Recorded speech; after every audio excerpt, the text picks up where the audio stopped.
foodies, globally meron mga wrap dishes na bawat culture, bawat cuisines meron ito.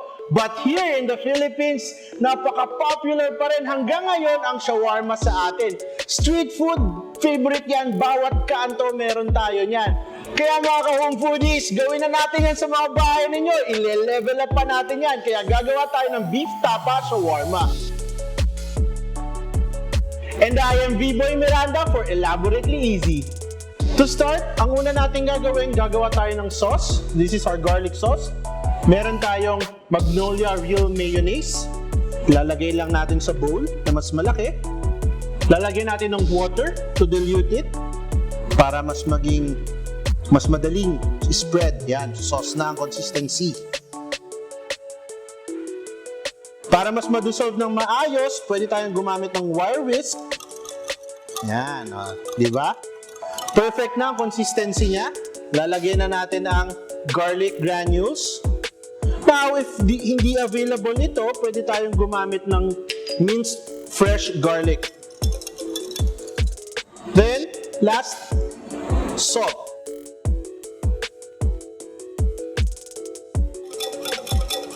Pwede nating i-transfer ito sa squeeze bottle or any other container para mas madali natin siyang ipo-pour or i-drizzle sa ating shawarma. Okay? Set aside muna natin. Ngayon naman, magpiprito na tayo ng Monterey Exclusives Premium Beef Tapa. Ang kailangan natin is around 2 to 3 tablespoons ng oil. I-heat lang natin dito sa ating pan. Alright?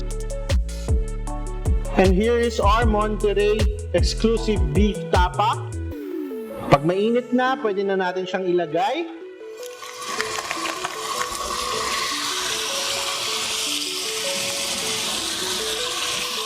Make sure ma-scatter na natin ang beef tapa.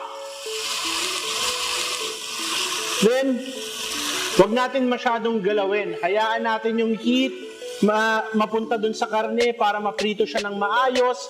Then yung juices niya hindi mag-e-escape. So yung flavor nandun, nuot na nuot. Ang sarap nito, panigurado. This will take us around 3 to 5 minutes. Depende sa dami at sa init ng pan natin. Make sure lang din wag super high yung ating kalan, kundi pwedeng masunog yung natin, yung meat. So, dapat medium lang, okay na yon. So, ayan, pag nakikita natin na medyo nag-iiba na yung color, pwede nating i-flip to check. Ayan. Kung medyo may magkakadikit pa, pwede nating scatter pa. Ayan, mga ka-home foodies, perfectly cooked beef tapa. Hanguin lang natin. Yun. Grabe, bango.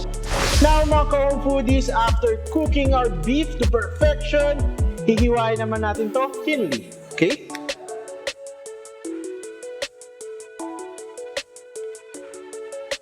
We will now slice it shawarma style. Okay?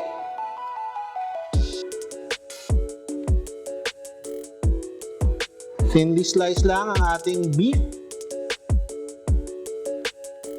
Next na, assemble na natin ang ating shawarma. It's beef tapa shawarma assembly time. Mga ka-foodies, simulan na natin yan. Siyempre, kailangan natin ng parchment paper here, pre-cut.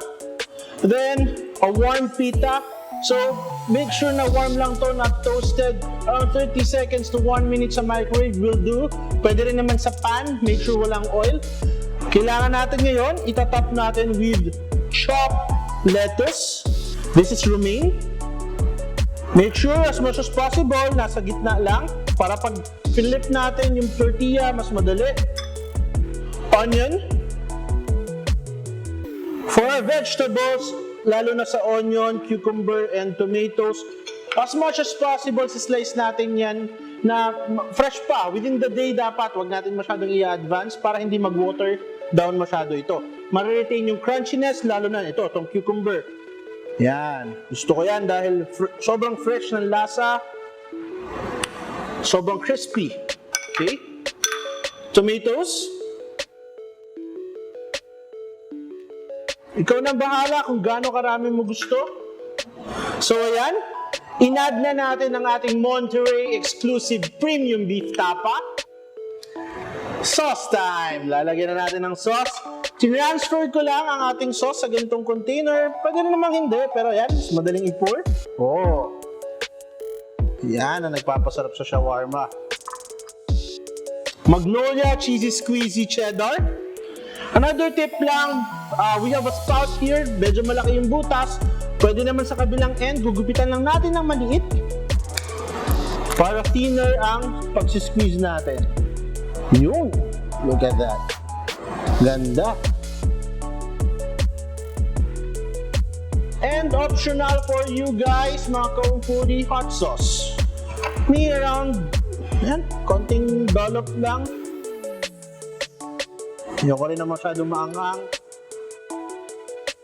Yun. Flip natin. Gitna muna. Yan. Flip. Ilalim. Then roll. Okay. Oh, siksik. Ganun din sa paper. Angat lang natin ng konti. Yan.